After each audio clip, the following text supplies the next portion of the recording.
राधा राधा। तो पिछला हमने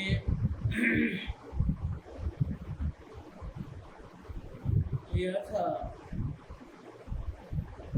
उनको नहीं उपदेश हमारा जिन्हें जगत कामना मारा। इससे आगे धारवचन 43 शीर्षक है गुरु की कर हरदम पूजा। गुरु की पूजा मालिक को पूजने के समान है, क्योंकि मालिक कहता है कि जो गुरु के माध्यम से मुझे पूजेगा मैं उसी की पूजा को स्वीकार करूंगा। गुरु एक माध्यम है, यानी गुरु के बिना कोई मुझ तक नहीं पहुंच सकता, और जो गुरु के माध्यम से मुझको स्वीकार करेगा उसको मैं जरूर मिलूंगा। और जो गुरु को छोड़कर अलग अलग तरीके अपनाते हैं, कर्म कांड विधि विधान तीर्थ मूर्त और लोगों से करवाते हैं, उन्हें मैं कभी ना मिलूंगा। ये मालिक का वचन। यहाँ एक बात स्पष्ट कर दी जाती है कि जो लोग शास्त्रों के अनुसार इस वचन को सत्य मानते हैं कि चाहे जिस भी माध्यम से मुझे पूजो, अंततः सब पूजाएं मुझ तक ही पहुंचती हैं।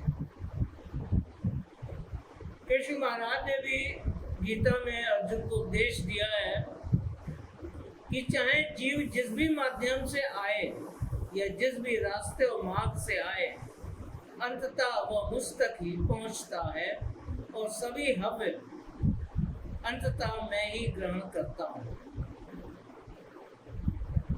तो यह बात महाकाल का वचन है, क्योंकि कृष्ण महाराज गीता में अपना परिचय देते हैं कि मैं बढ़ा हुआ काल हूँ। बढ़ा हुआ काल महाकाल। तो अगर कोई कृष्ण महाराज को विष्णु का अवतार मानते हैं तो वो भ्रांति है। कृष्ण रुद्रावतार है, लेकिन उनकी लीलाओं से मोहित होकर लोगों और पंडितों ने उन्हें विष्णु का अवतार बता दिया।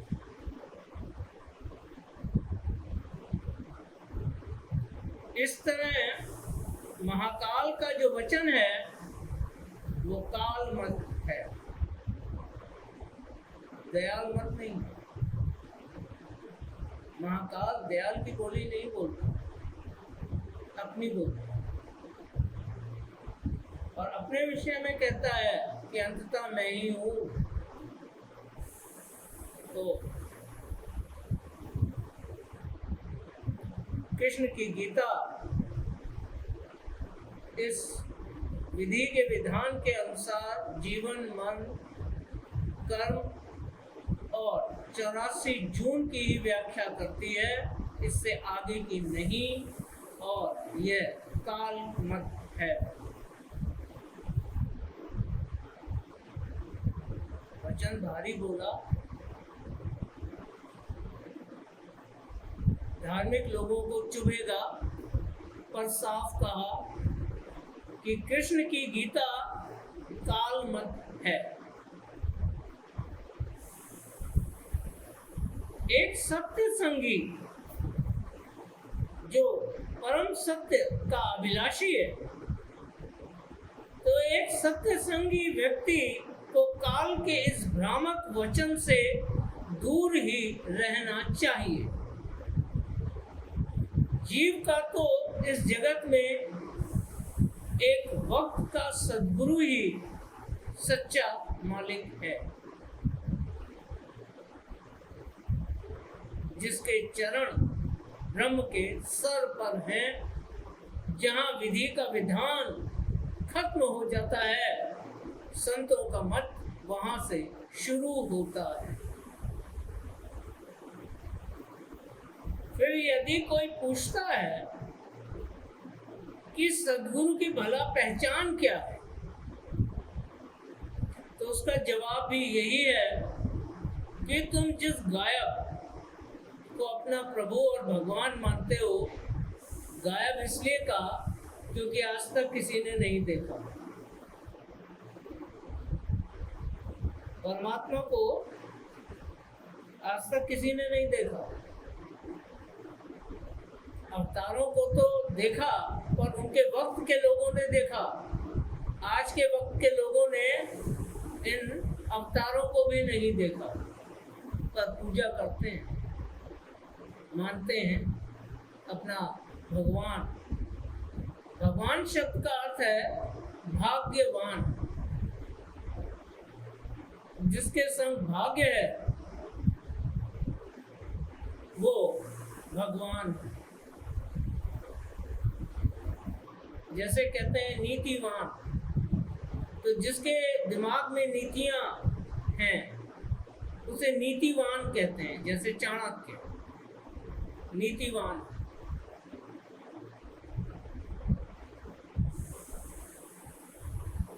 अब तो नहीं चलती बग्गियां। पहले समय में जब मोटर कार नहीं थी तो बग्गियां बड़ी शान की सवारी होती थी, उसको कहते थे कोचवान। तो फिर जिस कुर्सी पे बग्गी में बैठता था उसको कोच कहते। बाद में कोच शब्द अंग्रेजी में पूरी बग्गी को कहने लगे। तो जो पूरी बग्गी को संभालता था उसे कोचवान कहते थे। तो जो भाग्य विधाता है,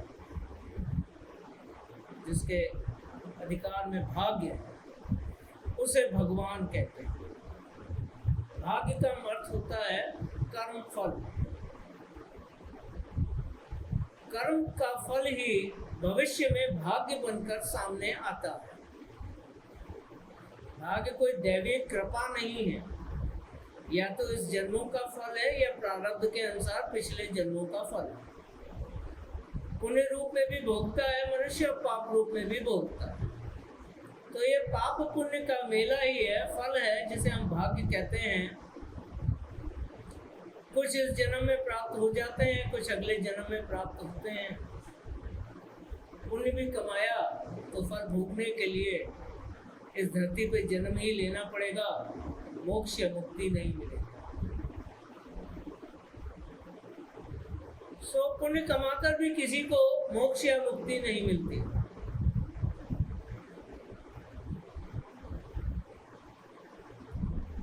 इस तरह से हम जो कर्म करते हैं वही हमारा भाग्य है। इसमें भगवान क्या कर लेगा? मेरे कर्मों का फल तो मुझे ही मिलेगा, और वही मिल रहा है जो मेरे कर्म है, तो इसमें भगवान क्या कर लेगा? लेकिन हम अपने कर्मों की विवेचना नहीं कर पाते, समझ नहीं पाते कि हम जो काम कर रहे हैं वो अच्छा है, बुरा है, किसी का भला होगा या खाली मेरा स्वार्थ पूरा होगा। इसलिए हम भाग्य और कर्म को समझ नहीं पाते हैं। तो हम एक भगवान बना लेते हैं, ठेका दे उसको दे देते हैं अपने कर्मों का, कि हम तुम्हारी पूजा कर रहे हैं, तुम हमारी सुरक्षा करो। और हम अपने हाथ से ठोक पीट के मूर्ति बना के मंदिर में सजा के ढोल नगाड़े बजा के अपने हाथ की ठोक पीट के बनाई मूर्ति को अंदर प्राण की प्रतिष्ठा करते हैं। अभी विराजमान है, उन्हें नहलाते हैं, उनको खिलाते हैं, उनका बिस्तर लगाते हैं, उनको सजाते हैं, सब करते हैं।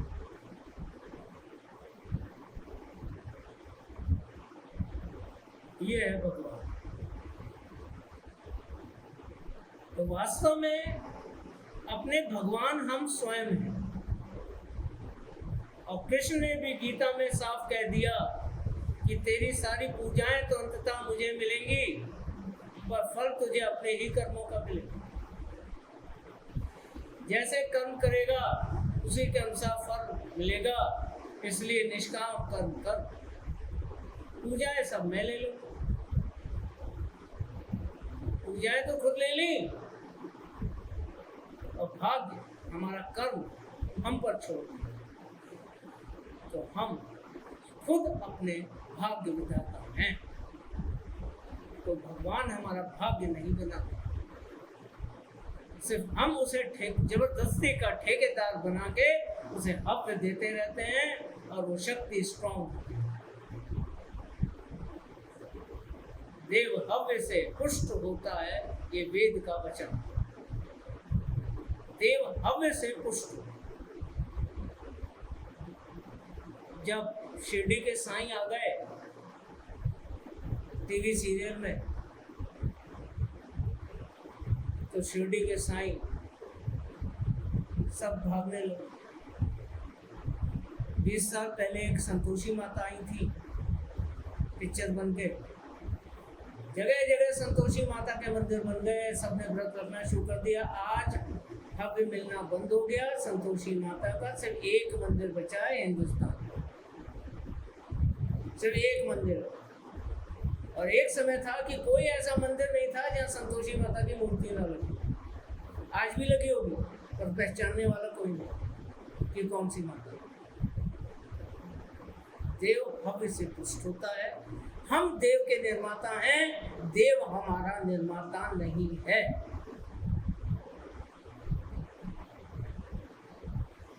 ये सब पंडितों का कारोबार। साफ कह तो दिया कृष्ण, निष्काम कर्म करो अगर कम फल से बचना है, और अगर मुझ तक पहुंचना है तो योग करो, यानी योग कर्म करो। यानी जीव अपने ही कर्मों से उन ऊंचाइयों को पा सकता है। कोई भगवान किसी पर पोशियों लाइट मार के कुछ नहीं मिलता।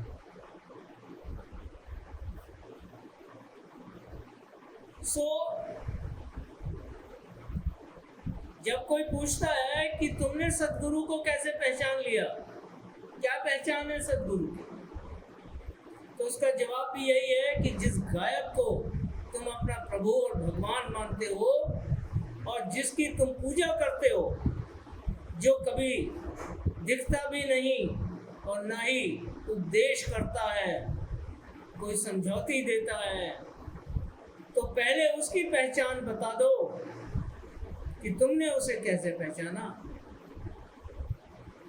जो तुम्हारे भगवान की पहचान है वही वक्त के सद्गुरु की भी पहचान है, क्योंकि मालिक और सद्गुरु में कोई भेद नहीं किया जा सकता। मालिक की पूजा करने से मालिक कभी नहीं मिलेगा। जितने देव हैं वो अपनी पूजा करवाते हैं, और मालिक की पूजा करने से कभी मालिक नहीं मिलेगा। पर वक्त के सद्गुरु पूरे की पूजा और सेवा करने से एक दिन मालिक और मालिक से मिलने का रास्ता दोनों ही जरूर मिलते हैं। जीव को अपने दम पर सच्चे कुल मालिक की पहचान नहीं मिल सकती। इतना चैतन्य जागा हुआ नहीं है कि उस घाट के चैतन्य को पहचान सके। पर सद्गुरु के रूप में मालिक की पहचान मिल सकती है जब उनका वचन तुम्हारे हृदय को अपनी ओर खींच लेता है। यही पहचान शब्द स्वरूप है। यही शब्द वाणी बनकर कंठ में और वचन बनकर जबान पर जब प्रकट होता है तो शब्द की वही खींच शक्ति अपनी ओर खींच लेता है, देह नहीं खींच सकती। कोई स्मार्ट सा व्यक्ति अगर सद्गुरु होता तो अमिताभ बच्चन तो सबसे सीनियर सद्गुरु होता, सारी दुनिया दीवानी। मंदिर तो लोगों ने गावस्कर और तेंदुलकर के भी बना डाले, पूजा तो उनकी भी करते हैं, पर कोई क्रिकेटर नहीं बन जाता। तो जीव को अपने दम पर सच्चे कुल मालिक की पहचान नहीं मिल सकती, बस सदगुरु के रूप में कुल मालिक की पहचान मिल सकती। कहा भी है, गुरु गोविंद दो खड़े ताके लागू पड़े, सो बलिहारी गुरु आपने गोविंद दियो बता, गुरु बिन तो गोविंद भी ना मिले। तो इस बात का ध्यान रखना जरूरी है। कभी जगत के भ्रम जाल, संशय और माया जाल से जीव खुद को बचा सकता है। फिर यदि कोई कहता है कि जब गुरु और मालिक एक ही हैं, तो मालिक की ही पूजा क्यों ना करें, गुरु की पूजा करना क्या जरूरी है? तो ऐसा संभव नहीं।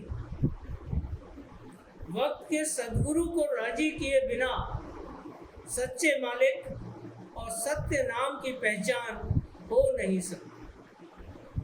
सदगुरु दाता दयाल हैं।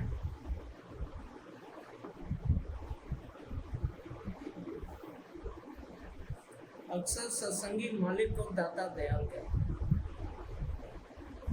और समझते हैं, ये उनका धोखा है, क्योंकि उनसे गुरु भक्ति कभी नहीं हो सकती। दाता दयाल जीव के सदगुरु कुल मालिक।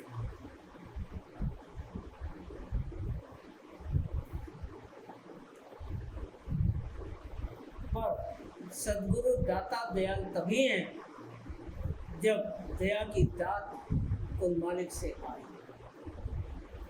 उस दया की दात के आए बिना सदगुरु भी दाता नहीं हो सकते।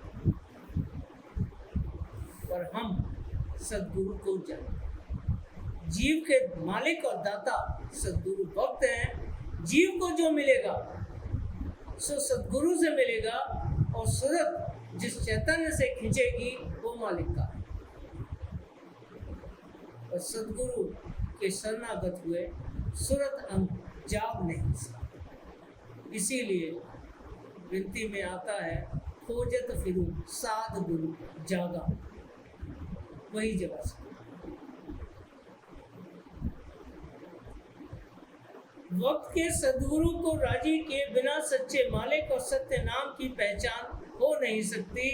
सदगुरु दाता दयाल हैं।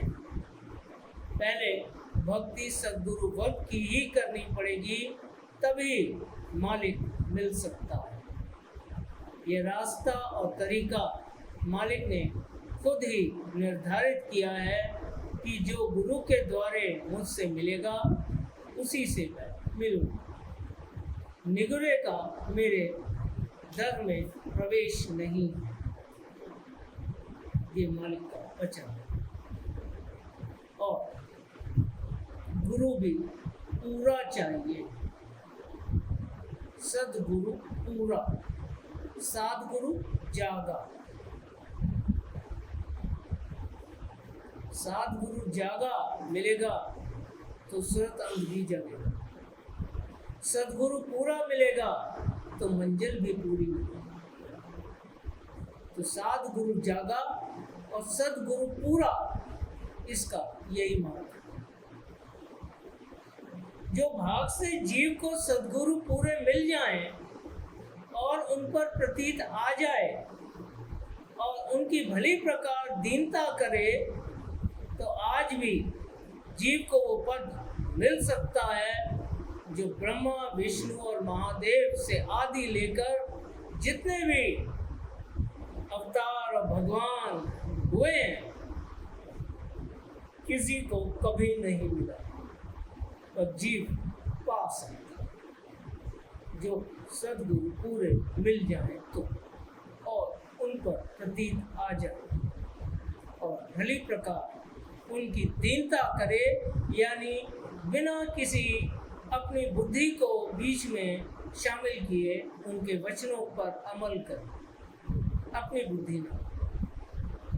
तो जीव को आज भी वो पद मिल सकता है जो किसी त्रिदेव को ना मिले।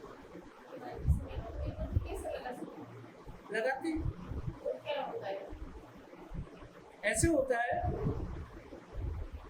कि सदगुरु ने कहा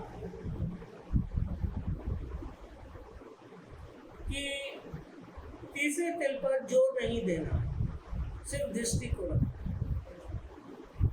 और जीव क्या करना? जोर लगाना। ये तीसरे तिल पे दृष्टि को रखना तो बात की बात है। पहले तो सांसों के संग सुमरन तो शुरू करे। सांसों के संग सुमरन नहीं करता है, उसमें भी बुद्धि लगाता है।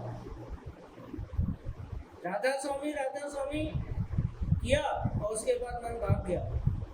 यहाँ वहाँ रिश्तेदार, बेटा बेटी, मियाँ बीवी, दुकान, फैक्ट्री, सब जगह घूमा है। कहाँ हुआ? जो विधि है उस पर नहीं चल पाता, अपनी अकल लड़ाता।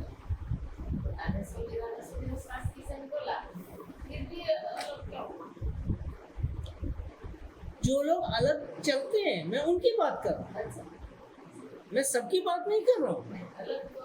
जो लोग अपनी बुद्धि लगाते हैं, अरे यार पहुंचना तो तीसरे तिल पे है ना, तीसरे तिल पे ही चलो, ये सब बीच में चलने और करने की क्या जरूरत है? ये सब करके भी तीसरे तिल पहुंचेंगे ना, तो सीधे तीसरे तिल पे जोर लगाते हैं। जैसा उपदेश के संग बहुत से डेरों, आश्रमों में, बाग बगीचों में बताया जाता है कि तीसरे तिल पे राधा स्वामी नाम के ठका ठक करो। विधि तो बताई नहीं जाती, अपनी बुद्धि लगा के न जाने क्या क्या बता रहा। तो ये है बुद्धि लगाना। जब बाबूजी महाराज कहते हैं कि विधि पूर्वक सुमरन करो, तो विधि को कहाँ गायब कर दिया? यानी बाबूजी महाराज के सदगुरु के वचन को भी काट दिया और अपनी बुद्धि घुसेड़ दी कि ऐसे चलो। तो ये है अपनी बुद्धि लगाना। नतीजा किसी को कुछ नहीं मिला आज तक और ना मिलेगा इस तरीके से।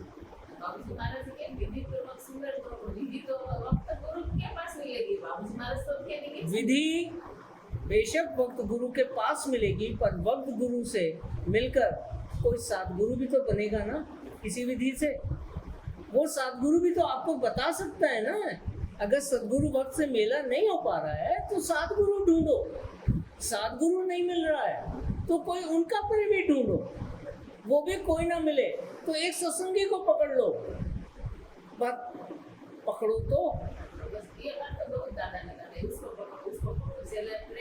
अरे मैं अगर कहते हैं डूबते को तिनके का सहारा, अगर मैं डूब रहा हूँ तो एक लकड़ी का पटरा भी मुझे डूबने से बचा सकता है। मुझे जहाज की जरूरत नहीं है, जहाज जब आएगा तब आएगा, पर जब तक जहाज आए तब तक मैं बचा तो रहूं।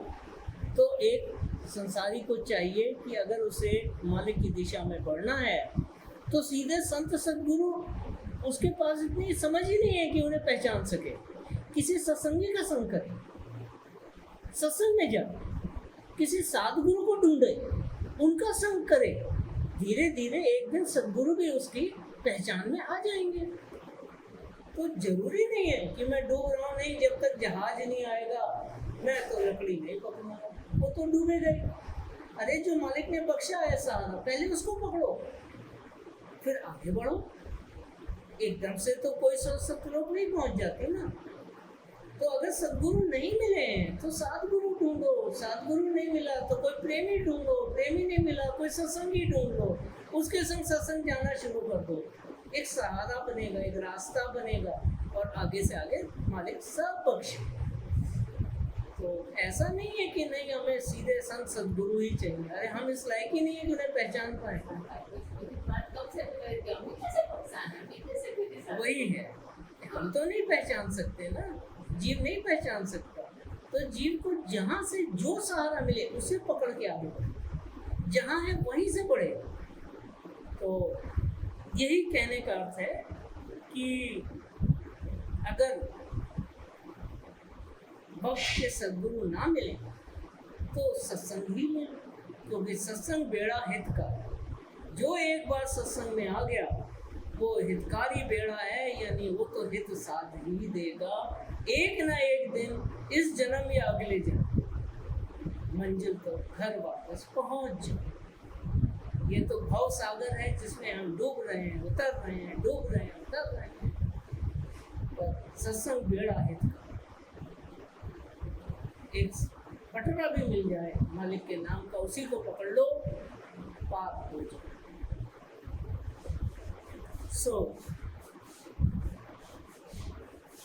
गुरु की कर हरदम पूजा, गुरु समान कोई देव न रहे। यही आज का विषय था कि गुरु की कर हरदम पूजा।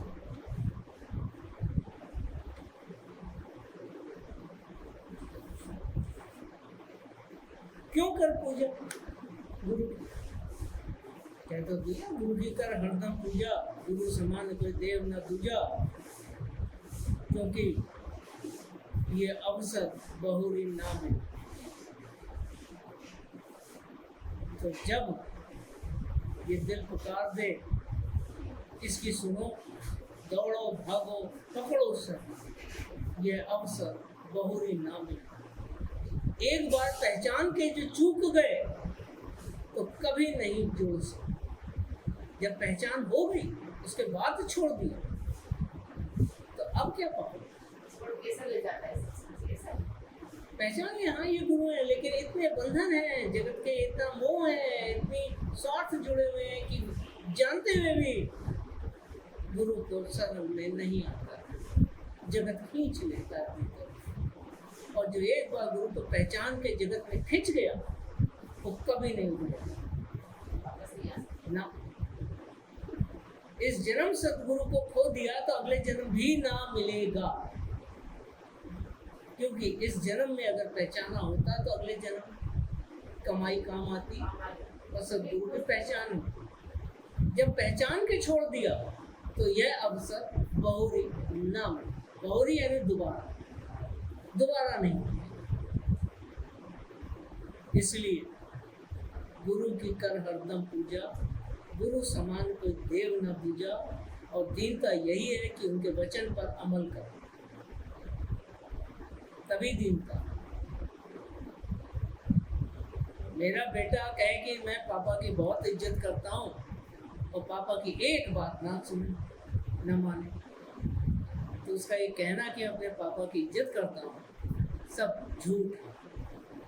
अगर उसके दिल में पापा के लिए जगह होती तो वो खुद कष्ट उठाता और पापा की बात को पूरा, और वही एक दिन कामयाब। पिता और गुरु एक समान, गुरु और शिष्य का सिर्फ एक नाता है, पिता पुत्र। और पिता पुत्र बोला तो कम हो गया, ये नाता एक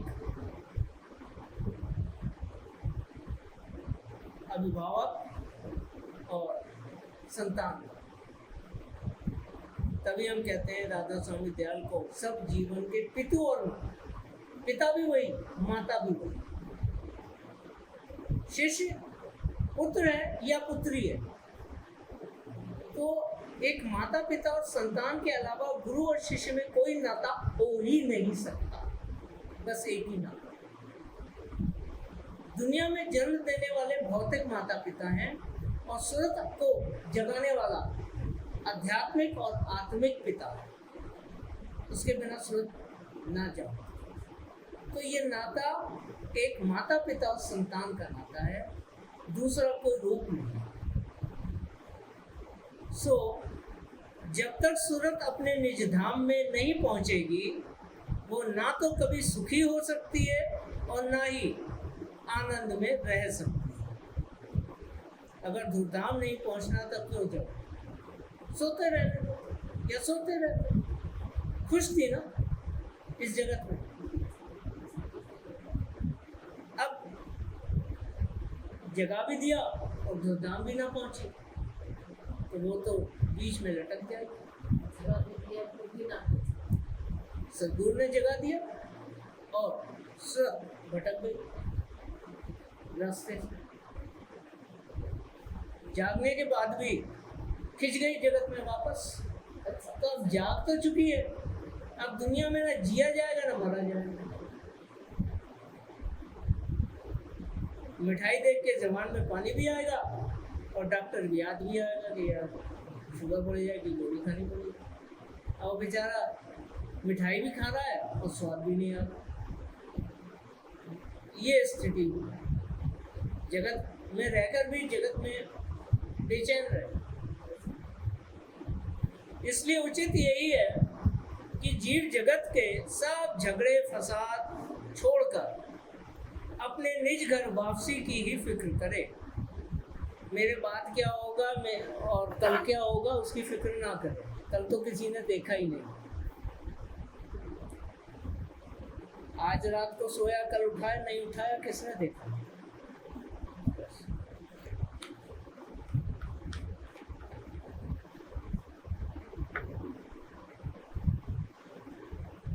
पर जब तक जाग रहा है अपनी घर वापसी का उपाय तो कर सकता है, और ये उपाय कभी खाली नहीं जाता।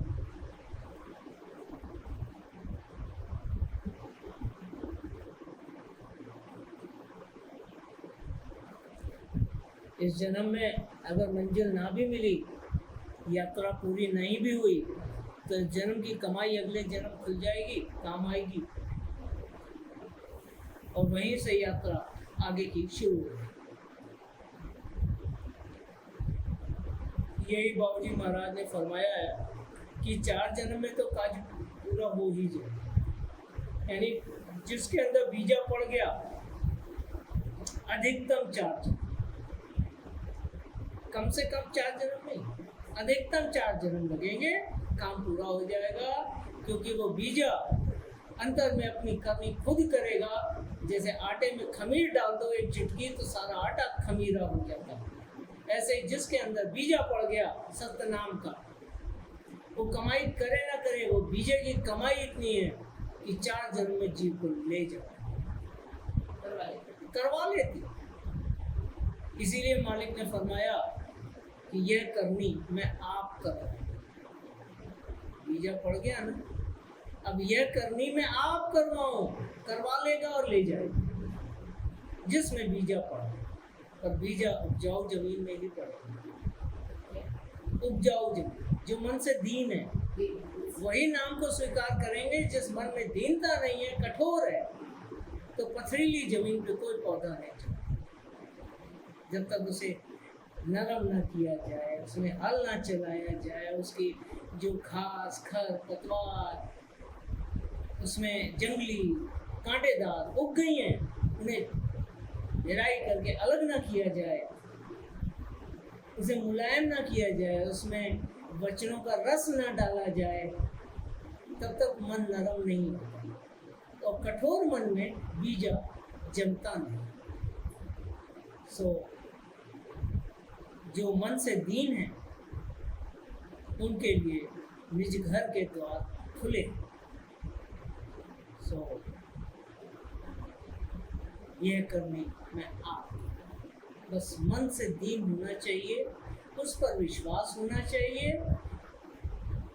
अधिक से अधिक भजन सुमरन ना भी बन पड़ा तो भी वो करवा ले, जैसा चाहेगा करवा ले। बस विश्वास और प्रेम, ये जरूर। और बहुत थोड़ा सा है, कोई पहाड़ नहीं खोदना है। एक विश्वास कि हाँ मालिक तू है, ये विश्वास, मालिक तू है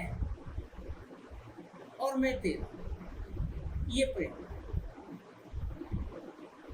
कोई बड़ी बात नहीं, पर जब मन कठोर है ना तो बहुत बड़ी बात है। वो तो कहता है जो है सो मैं हूँ। कौन मालिक? जो मैं करूँगा वही होगा। तो कैसे समझ नहीं पा रही, कैसे हमने खुद समझ के मारा तो कठोर गए या नहीं।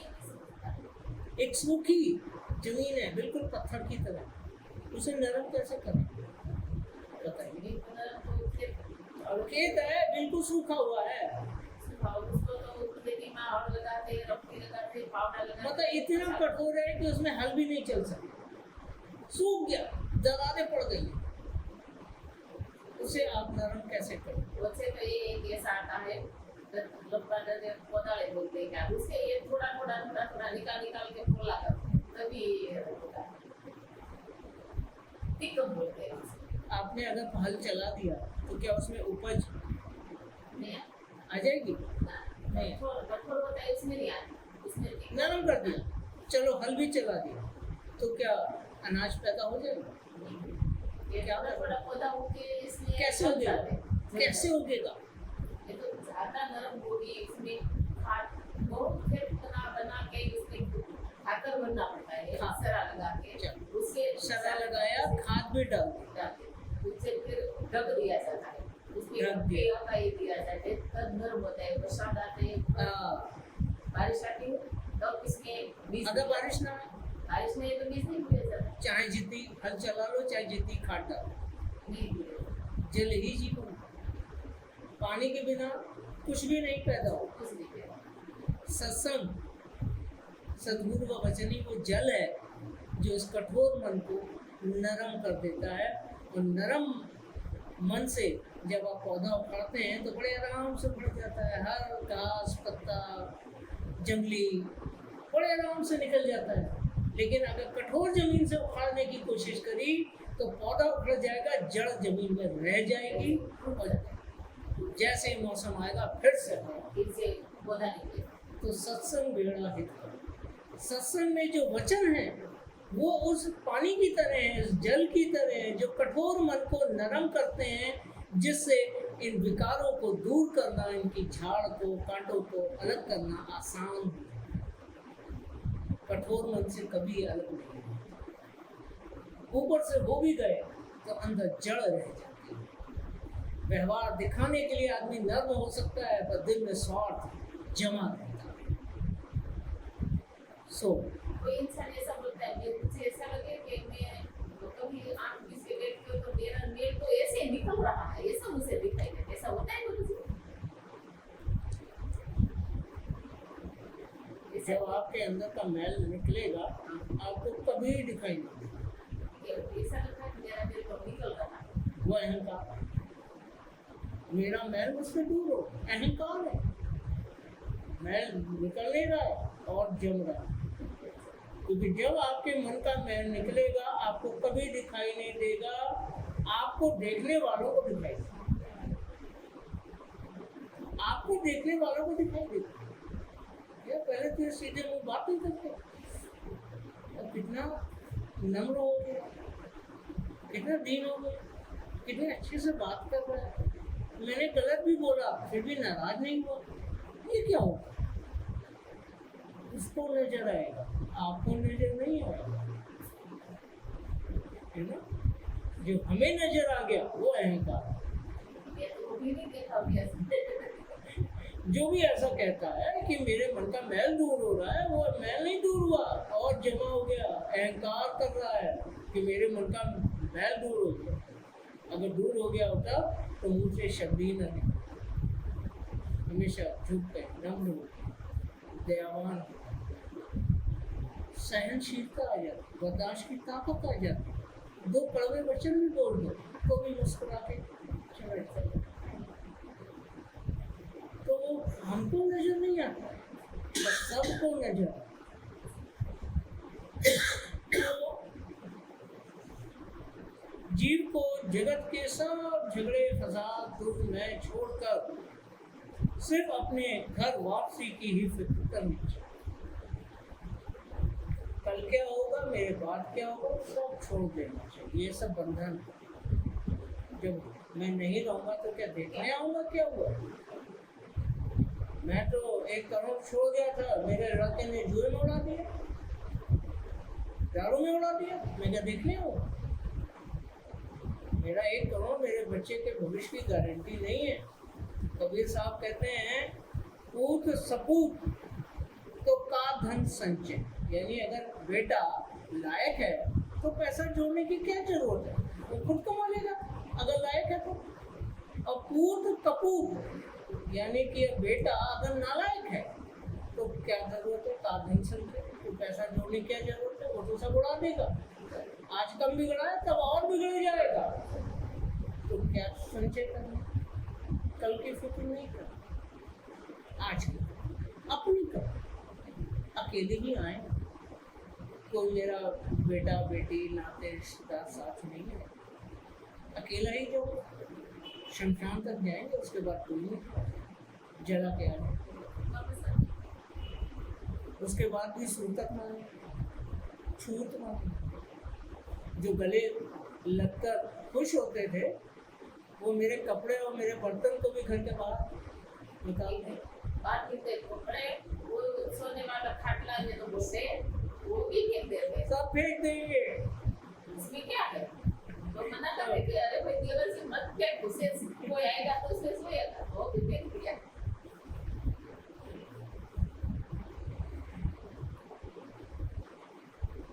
ये जताता है कि जाने वाले से हमें प्रेम नहीं। आग लगाने के बाद सबसे पहली नजर वसीयत पे जाती है, इसको क्या, उससे प्यार था क्या छोड़ गया, बस इसकी याद रखना है सर। बस। माँ इसका दादी था ने, तो इसका बहुत ज्यादा लगा ऊपर से, तो इतना ही टुकड़ा रुमाल का था, बहुत चुना था, घर पे पड़ा था। तो उसका बड़ी भाई गई कि इसको क्या लगती है, छोड़ दे, मैं उसको बहुत अच्छा लगता है इसलिए दे देती हूँ। आज तक उसका टुकड़ा है घर पे। आज से 8-9 साल पहले दयालबाग ने जमीन पर कब्जा करने के लिए जमुना की तरफ एक स्कूल है, स्कूल के बच्चों और उनकी बस के ऊपर भी गोलियां ससंजोले चलाई। बहुत केस उछला 15 दिन तक। मैंने दयालबाग के गुरु को सीधा बोला था कि अगर यही राधा स्वामी मत है तो जहाँ गोली चलाइए ना वहीं जाके केशव का संस्कार कर दूंगा, यही लिखा था। रखे हैं आज भी लेटर मेरे पास। और फिर उन्होंने जवाब दिया और इतना बड़ा बंडल अखबारों का भेजा कि नहीं ये सत्संग को बदनाम किया जा रहा है और अखबार वाले बदनाम कर रहे हैं, ऐसा कुछ नहीं है, हम तो इतने स्कूल कॉलेज चलाते हैं, हम स्कूल के बच्चों को क्यों गोली चलाएंगे। अपनी सफाई में इतना बड़ा बंडल भेजा, लेटर लिख कर। जब यही राधा स्वामी गोली मारने लगे। हाँ, स्कूल के बच्चों के ऊपर, बसों के ऊपर। आपको याद है वो केस? हाँ, न्यूज में बहुत है। तब यही लेटर लिखा था कि वहीं जाके संस्कार कर दूंगा, खत्म राधा स्वामी मत करो गोलीबार।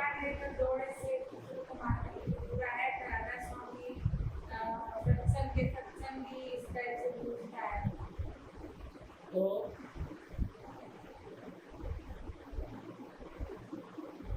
वही याद आ गया जो आपने कहा ना रुमाल संभाल के रखा।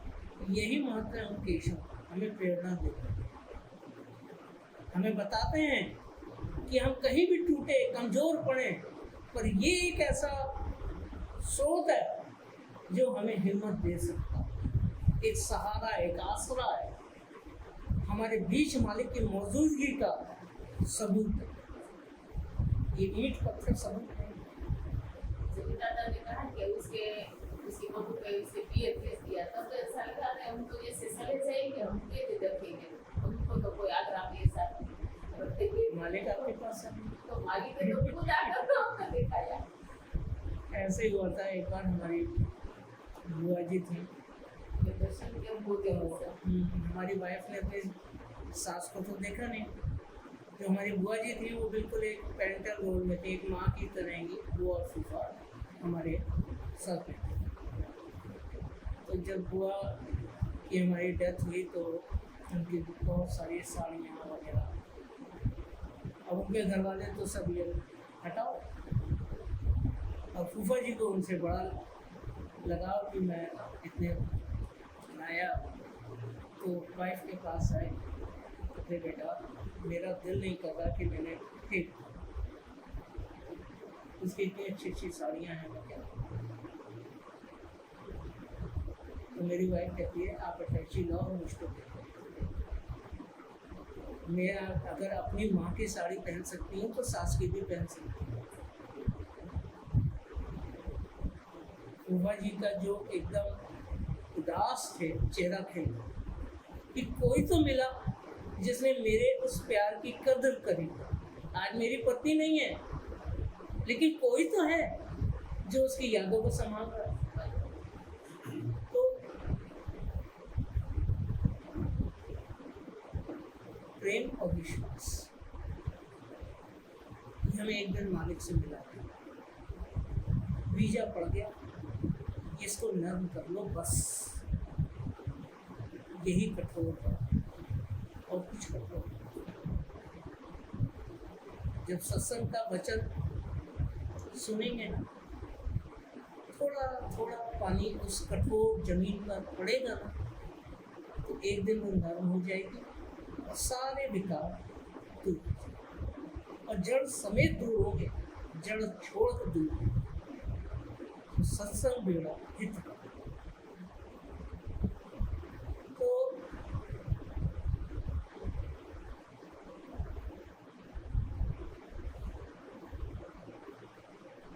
दुनिया की सब बातें छोड़कर सिर्फ घर वापसी की ही फिक्र करनी चाहिए, क्योंकि इस नरदेही में ही जीव को घर वापसी का द्वार और रास्ता मिल सकता है। नरदेही यानी मनुष्य जीवन में, और किसी भी जीवन में तीसरा तिल होता तो है, खुल नहीं सकता, बस खुल नहीं सकता, होता तो है। तो रास्ता कैसे मिलेगा जब तक तीसरा तिल न खुले? जो आपकी बार ये अवसर चूक गए, अब की बार, इस बार, क्योंकि अवसर तो बहुत मिला, सतयुग, त्रेता, द्वापर, न जाने कितनी बार मनुष्य बन के पैदा हुए, पर मालिक ने ये रास्ता नहीं खोला। कलयुग में स्वामी दया विचारे, तब प्रकट करके शब्द। तो अब जो ये अवसर चूक गए, तो 84 भुगतने के बाद ही दोबारा ये मौका मिलेगा, उससे पहले नहीं मिलेगा। जब तक सद्गुरु भक्त की सेवा से सच्चे नाम की प्राप्ति और विधि पूर्वक सुमिरन और भजन करके नाम की कमाई ना करेगा, तब तक घट भीतर का यह अंतर द्वार कभी नहीं खुल सकता। इसलिए जीव के हित में उचित यही है कि जिस तरह से भी बन सके सद्गुरु भक्त की सेवा तन मन धन से करे। और ये तन मन धन मैं आपको पहले बता चुका। तो एक दिन सद्गुरु की दया मेहर से और कृपा दृष्टि से जगत की सब झूठी प्रीत हटकर कुल मालिक राधा स्वामी दयाल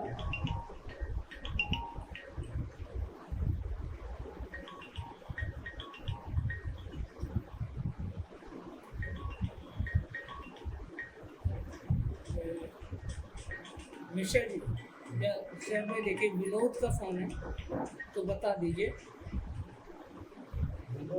हाँ, उठा लीजिए, बता दीजिए, पूछ लीजिए क्या बात है। हेलो,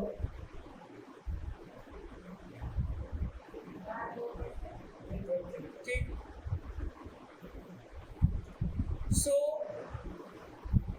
जैसे भी बन सके सद्गुरु भक्त की सेवा तन मन धन से करें।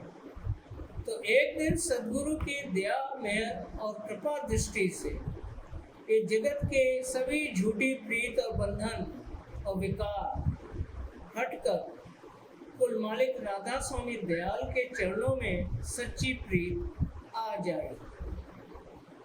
फिर यह हाल हो जाएगा कि चाहे जितनी भी तकलीफ क्यों ना आ जाए, जीव को जरा भी दुख और कष्ट नहीं होगा, यानी हर बात की बर्दाश्त की समर्थ आ जाएगी।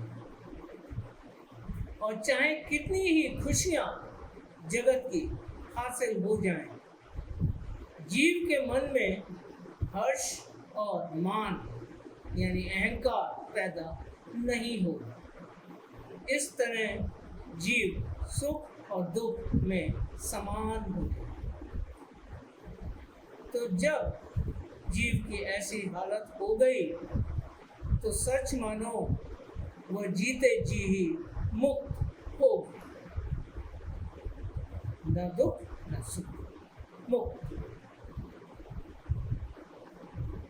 उसके हृदय में निर्मल आनंद के सिवा तब कुछ भी बाकी नहीं रह जाता।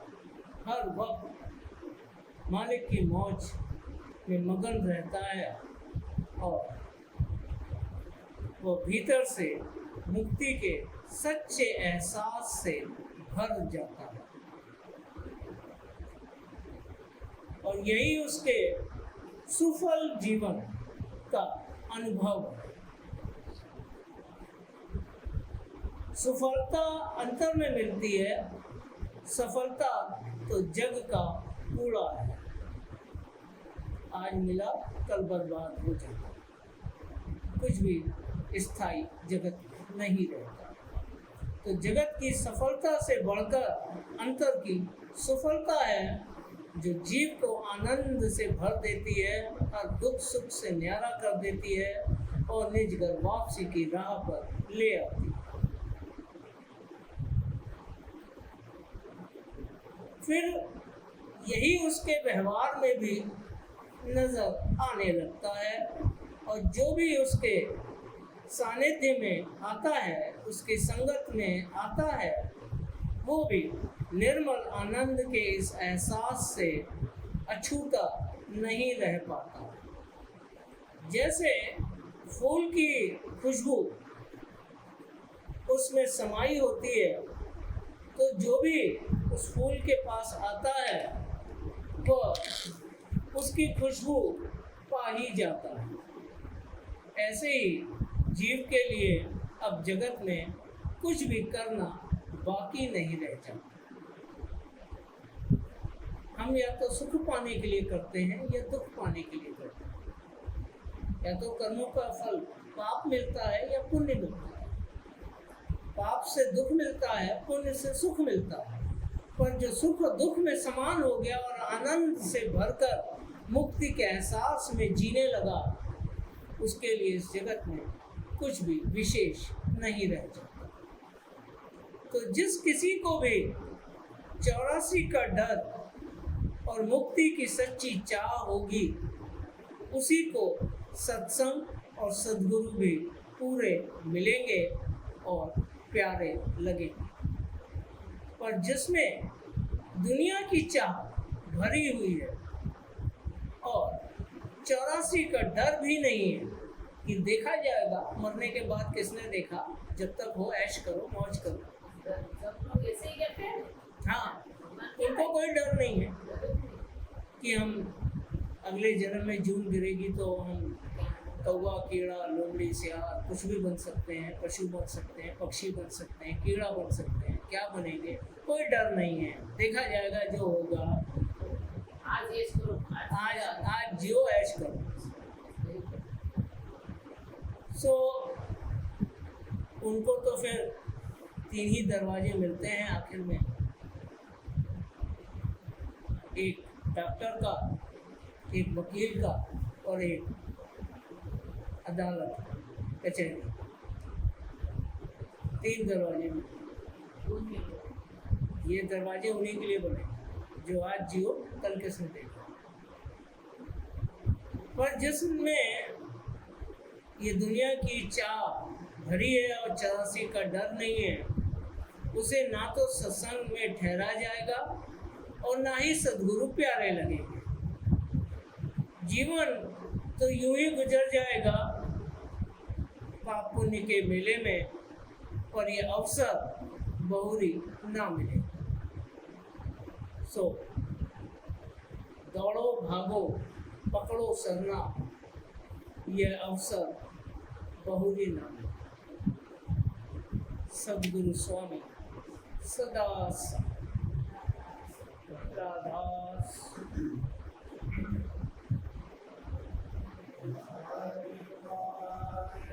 करो बेनती राधा स्वामी आगे दया करो दाता मेरे चित चरण लागे जन्म जन्म रही भूल में नहीं पाया बेटा काल कर्म के धार में रही भोगत खेता जन जीवन भर मत पीड़े नित चारो खानी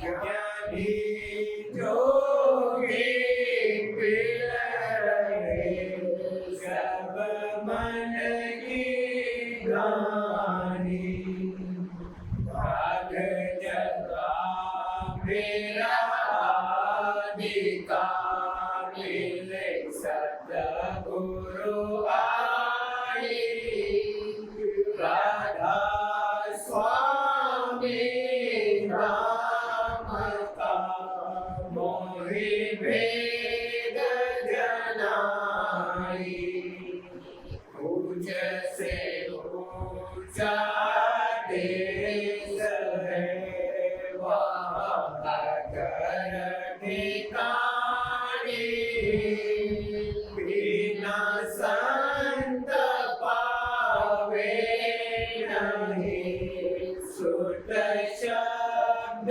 निशानी राधा स्वामी नाम की मोहे महिमा सुनाई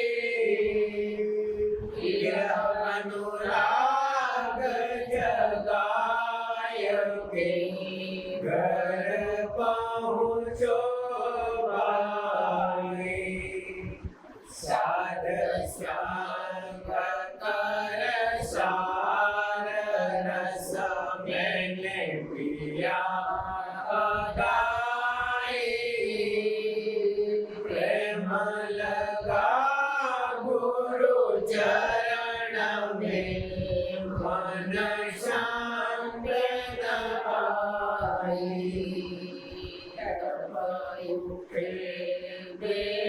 कल रहूं कस पिया घर जाई दर्शन रस नित नित लहूं गए मन धीरताई सुत चढ़े आकाश में करे शब्द विलासा राम धाम निरखत चले पावे निज घर वासा यह आशा मेरे मन बसे रहे चित उदासा सुनो कृपा करो निजे चरण निवासा तुम बिन कोई समर्थ नहीं जैसे मांगो दाना प्रेम तार बरसा करो खोलो अमृत खाना दीन दयाल दया करो मेरे समर्थ स्वामी सुसर करो गावत रहूं नित स्वामी दीन दयाल दया करो मेरे समर्थ स्वामी शुभ करो गावत रहूं नित राधा स्वामी शुभ करो गावत रहूं नित राधा स्वामी बार बार करो